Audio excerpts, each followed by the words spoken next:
नमस्कार. चिंचेची चिंचवणी किंवा चिंचोणी मे महिन्यात चैत्र महिन्यात अक्षय तृतीयेला विदर्भामध्ये ही चिंचवणी केली जाते. पारंपरिक पदार्थ आहे.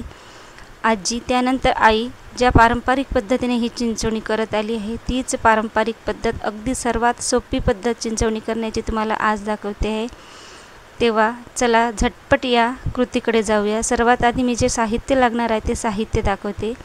यासाठी आपल्याला सर्वात आधी चिंच लागणार आहे. 2 तास मी थंड पाण्यामध्ये ही चिंच भिजत ठेवली होती, त्यामुळे चिंच अगदी व्यवस्थित भिजलेली आहे. त्यानंतर जे साहित्य लागणार आहे ते दाखवते.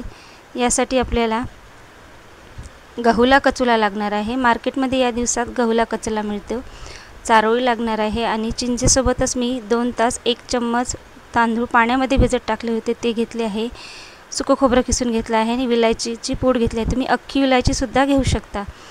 आता त्यासोबतच आणखी साहित्य लागणार आहे. आपल्याला येथे विड्या लागणार आहेत. त्यासाठी विड्याचे 2 पाने घेतले आहे, जायफळ घेतलं आहे, चुना घेतला आहे, 3 लवंगा घेतला आहे, वाळा किंवा खस घेतला आहे आणि काद घेतला आहे. या चिंचवणीमध्ये वाळ्याचं खूप जास्त महत्त्व असते. इथे मी साखर घेतली आहे. जितकी चिंच घेतली आहे तितके 3 घेतले आणि थोडंसं पाणी घेतलं आहे. आता आपल्याला सर्वात आधी विडा तयार करून घ्यायचा आहे. विड्यामुळे या चिंचवणीला रंगही खूप छान येतो आणि त्याची वेगळी अशी टेस्ट असते, त्यामुळे विडा वापरतात या चिंचवणीला. विड्याच्या पाण्यावरती चुना लावून घेतला आणि काथ टाकून घ्यायचा आहे. काथामुळे खरं तर या चिंचवणीला रंग येतो. आणि त्यामध्ये आपल्याला लवंगा टाकून घ्यायचे. 3 लवंगा घेतले आहे आणि याचा विडा बांधून घ्यायचा आहे.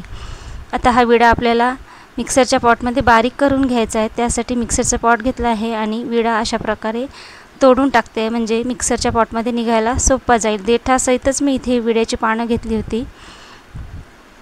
आता विड्यासोबतच आपल्याला खस घ्यायचा आहे. खस गुणधर्माने खूप थंड असतो आणि उन्हाळ्यामध्ये खूप जास्त ऊन असते, त्यामुळे चिंचवणीमध्ये हे खस टाकला जाते. खस टाकल्यामुळे थंड तर होतेच चिंचवणी, शिवाय त्याचं खूप छान टेस्टही या चिंचवणीला येते. आता जे 2 चम्मच तांदूळ घेतले होते ते तांदूळ मी टाकून घेतले आहे आणि गहुला कचुलासुद्धा टाकला आहे. आता हे सगळं वाटण आपल्याला मिक्सरमध्ये बारीक करून घ्यायचं. जितकं शक्य होईल तितकं हे वाटण करून घ्यायचं, अगदी बारीक करून घ्यायचं. बघा इतकं बारीक मी हे वाटण करून घेतलं आहे. आता आपल्याला हे वाटण आणि चिंच आपण जी भिजत घातली होती ती गाळून घ्यायची. सर्वात आधी चिंचेचा कोळ काढून घेते आहे.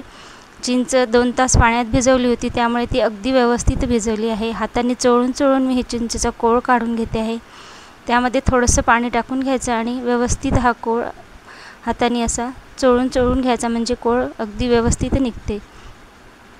बघा आता भरपूर असं ही चिंच भिजल्यामुळे कोळ निघायला अगदी सोपा जात आहे. आता आपल्याला हे गाळून घ्यायचं आहे. त्यासाठी मी एक भांडं घेतलं आहे आणि त्यावरती गाळणी ठेवून घेते आहे. मोठी गाळणी ठेवून घ्यायची, म्हणजे कोळ निघायला सोपं जाते. आता या गाळणीवरती मी सर्वात आधी चिंचेचा कोळ गाळून घेणार आहे. चिंच गुणधर्माने थंडी असते आणि मे महिन्यामध्ये विदर्भामध्ये खूप जास्त ऊन असते, त्यामुळे विदर्भामध्ये बहुतेक ही चिंचवणी केली जाते मे महिन्यामध्ये. आणि आपण चिंचेसोबतच त्यामध्ये जे वेगळे पदार्थ घालणार आहोत, खस म्हणजे वाळा घालणार आहोत, ते सुद्धा गुणधर्माने थंड असतात. आता जे आपण चिंच गाळून घेतली होती त्याच गाळणीमध्ये मी आपण जे मिक्सरमध्ये वाटण करून घेतलं होतं ते सुद्धा गाळून घेणार आहे. वाटणामध्ये थोडंसं पाणी टाकून घ्यायचं आणि मिक्सरच्या झाकणालासुद्धा, पॉटच्या झाकणालासुद्धा थोडंसं वाटण लागलं होतं म्हणून ते सुद्धा मी यामध्ये असं पाणी टाकून घेतलं आहे आणि मिक्सरच्या पॉटमध्ये ते पाणी टाकून घेतलं. आता हे पाणी आपल्याला गाळून घ्यायचं आहे. आपण चिंचवणी करताना खस वापरतो. खसमुळे चिंचवणीला खूप वेगळी टेस्ट येते आणि खस गुणधर्माने थंड असतं, त्यामुळे चिंचवणीमध्ये हा खस वापरला जातो. आता आपण यामध्ये गहुला कचुलासुद्धा वापरला आहे. गहुला कचुलामध्ये बरेचसे वेगवेगळे जिन्नस असतात, ज्यामध्ये ओवा असते, सोप असते, जिरं असते, गोडंबी असते, कात असतो आणि काळी मिरीसुद्धा असतात, त्यामुळे मी इथे वेगळं असे काही पदार्थ घेतले नाही. आता जे आपण मिक्सरमध्ये खस आणि विड्याचं वाटण करून घेतलं होतं ते वाटण गाळून घेते आहे. त्यामध्ये थोडंसं आधी गाळलेलं चिंचेचं पाणी टाकलं आणि हे वाटणसुद्धा व्यवस्थित गाळून घेतलं. बघा अशा प्रकारे हे वाटणसुद्धा गाळून झालेलं आहे आणि खाली भांड्यामध्ये सगळं पाणी चिंचेचं आणि वाटणाचं पाणी उरलं आहे. आता आपल्याला हे पाणी उकळत ठेवायचे, याची चिंचवणी करून घ्यायची आहे. त्याआधी सर्वात आधी मी साखर टाकून घेते. तुम्ही साखरेऐवजी गूळसुद्धा घेऊ शकता. चिंच आंबट असते त्यामुळे साखरेचं प्रमाण जरा जास्त घ्यायचं. आता त्यामध्ये पाणी टाकून घ्यायचं. आवश्यकतेनुसार तुम्हाला जितकी चिंचोनी घट्ट किंवा पातळ हवी त्याप्रमाणे यामध्ये पाणी टाकून घ्यायचं. आता हे भांडं मी गॅसवरती ठेवलं आहे. आई आजी ज्याप्रमाणे ही चिंचोनी करत होती तीच पद्धत तुम्हाला आज दाखवते. आता या चिंचोनीला छान उकळी येऊ द्यायचं आहे. 5 ते 7 मिनिट मीडियम गॅसवरती मी या चिंचोनीला उकळी येऊ देणार आहे. आपण यामध्ये तांदूळ वापरले आहे, तांदूळ भिजवून वापरले आहे, त्यामुळे चिंचोनीला थोडासा दाटसरपणा येतो. त्यासाठी चिंचोनी 5 ते 7 मिनिट छान उकळू द्यायची, म्हणजे साखरेचा सुद्धा पाक होतो आणि जे आपण तांदूळ वापरले आहेत ते सुद्धा छान व्यवस्थित शिजून येते आणि चिंचोनीला थोडासा दाटसरपणा येतो. विड्यामुळे चिंचोनीला रंगही खूप छान येतो आणि वेगळी अशी चवही येतो. खसमुळे तर खूप छान अशी चव येते. अगदी घरभर खसचा वास सुटला आहे. इतकी सुंदर, इतकी चवीला छान ही चिंचोनी होते आहे. खूप छान सुगंध येतो खसचा. बघा आता भरपूर अशी उकळी आली आहे. एक 5 ते 7 मिनटं मीडियम गॅसवरती ही चिंचोनी उकळू द्यायची. आता चिंचोनी आपली तयार होत आली आहे. यामध्ये सर्वात शेवटी आपल्याला काही आणखी पदार्थ घालायचे आहे. आता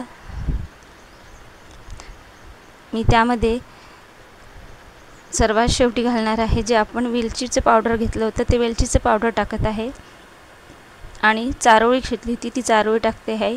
त्याचसोबत ते सुकं खोबरं किसून घेतलं तर सुकं खोबरंसुद्धा टाकून घेत आहे आणि जायफळ घेतलं आहे. जायफळचा छोटासा तुकडा असा किसणीवरती किसून टाकते आहे. जायफळमुळे खूप छान टेस्ट येते या चिंचोनीला, त्यामुळे थोडंसं जायफळ किसून घ्यायचं. खूप जास्त जायफळ आपल्याला इथे टाकायचं नाही आहे.